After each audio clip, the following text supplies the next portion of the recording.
Thank you, Mr. Ambassador. This is my first question. What will the post-COVID-19 world look like? What opportunities and threats will be presented by the new international environment? The post-COVID world will introduce a certain number of changes in life of all of us, mainly as far as our personal relations are concerned. As a matter of fact, I am quite optimistic that the science will find some kind of solution to the pandemic, vaccines being the strongest one.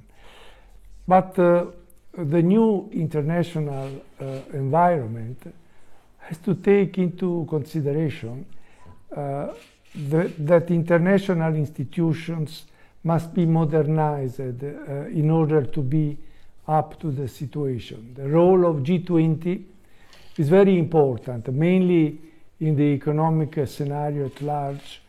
And the meeting in Rome on the 30th and 31st of October is the best occasion for discussing welfare, social cohesion, migrations, environment, climate change, financial problems, and global governance. It's a very tough agenda, which should be also including the reform of the WTO and the WHO, the World Health Organization, and the World Trade Organization. G20, of course, cannot find a solution to all the current problems, but can give us a very important contribution to make them easier or more workable.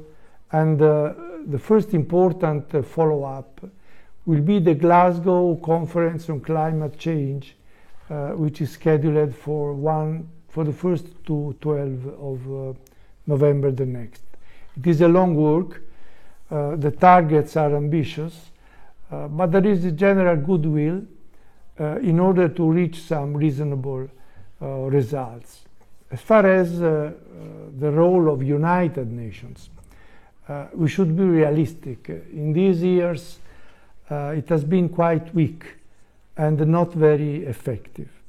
If we want to make it more representative, I think that the Turkish position, the world is bigger than five, is very correct. And by the way, Italy, I remember, that opposed the reform of the Security Council in the 90s when they wanted to enlarge the Security Council of just for 1 or 2 seats, if I well remember, to Germany and maybe to Japan, because it was a very inappropriate reform. The reform should be much more big.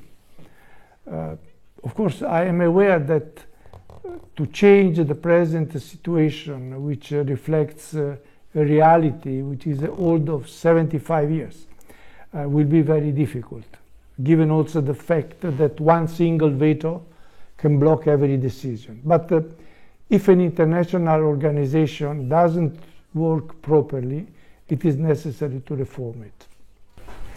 COVID-19 pandemic has further exacerbated the conditions of the vulnerable persons, such as refugees. In this regard, regarding the situation of refugees after the pandemic, how to find durable solutions to their problems? The problem of refugees is an enormous one and cannot be faced by a single state only. It should be treated as an international problem, taking into account one thing, that the refugees are one thing and the economic migrants are another thing. The refugees should be accepted by all the developed countries according to their real capacity. The economic migrants might be accepted, if possible, through legal channels and following the rules of selection decided by every single state.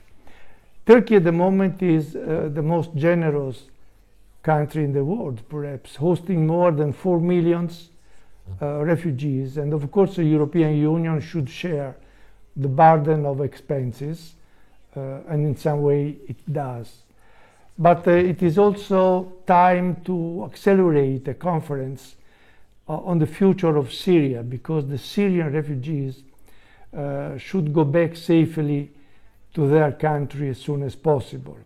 Now, the main interested countries are Turkey, Russia, United States in a way, but we need an international conference in order to find a solution to this problem. Thank you. What are the global security challenges in a post-COVID world? What could Turkey's contribution to protecting international peace and security? Which role can Turkey play in the multipolar international system? Global security is a must for everybody, but realistically, we face every day some risks. COVID has shown us how fragile we are, and this should be a lesson for increasing our contribution to protect international peace and security. But we know that human beings are not always wise, and not always they learn the lessons. So it should mainly be up to the international organization to create the conditions for ensuring a durable peace. But as we know, they are still too fragile to do that properly. So we have to rely on the sense of responsibility of main powers as well. Turkey could surely contribute to protect international peace and security, and I believe that its foreign policy, even if sometimes it is criticized, is aiming to that. Of course, Turkey is like every state, prisoner of the geography, and its geostrategic position is very, very complicated. For this reason, Turkey cannot avoid to keep always in mind its national interest. This is true mainly in the Syrian and Libyan issues, but also in the Eastern Mediterranean and in its relations with the big powers like China, Russia, United States.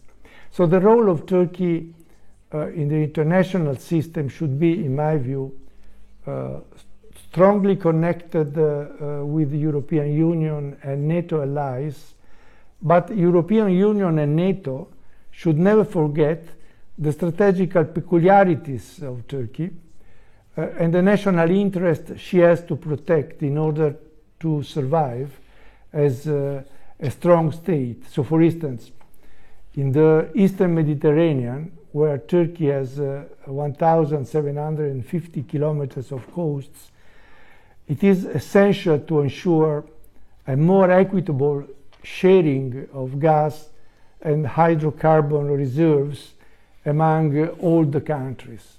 This means that the territorial waters and the exclusive zones, exclusive economic zones, must take into account the rights of Turkey as well, and the situation in Cyprus, where there are two different entities and not only one. What could be the long-term regional effects of the US and NATO withdrawal and Taliban resurgence in Afghanistan? How can international cooperation be ensured for alleviating the effects of the humanitarian crisis in Afghanistan? Afghanistan, we must be sincere, has been a failure of the West. 20 years of NATO military presence there did something against terrorism, but at the end of the day, they did nothing to change and better the condition of Afghan people, neither of the women who are back to the Middle Ages, nor of the young generation, which is hopeless. So the Taliban resurgence is a very serious issue, but maybe Turkey, for obvious reasons, might be the country which can contribute more than others to the stability of Afghanistan. It will not be easy at all, but at least the dialogue has started with the recent visit of a Taliban delegation to Istanbul. From one side, it is important to ensure an international cooperation for alleviating the humanitarian crisis in Afghanistan. From the other, we must be absolutely sure that our help goes directly to the people and not to the regime, just to be clear. And again, it will not be easy. Next G20 meeting in Rome has in agenda Afghanistan as well.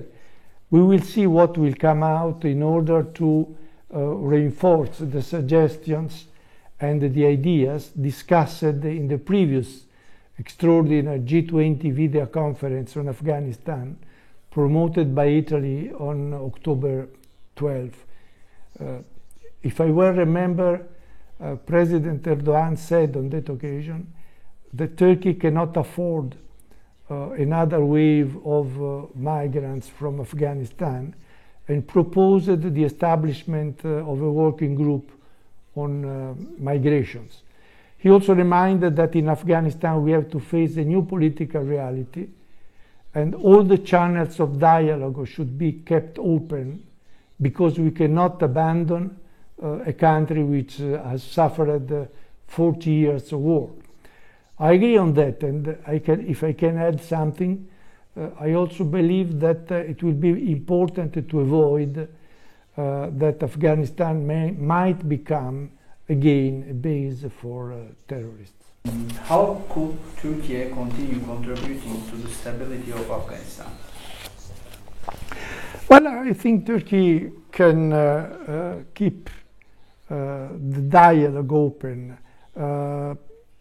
This does not mean that we have to recognize the present government in Afghanistan, but as a matter of fact, as they are there, it is necessary to have discussions, meetings, a dialogue with them in order to be sure that from one side the terrorism will be confined in the most remote corner as possible, and on the other side to be sure that they can accept the fact that an international help is necessary for the people, maybe through humanitarian organization, to some NGO, not at official level.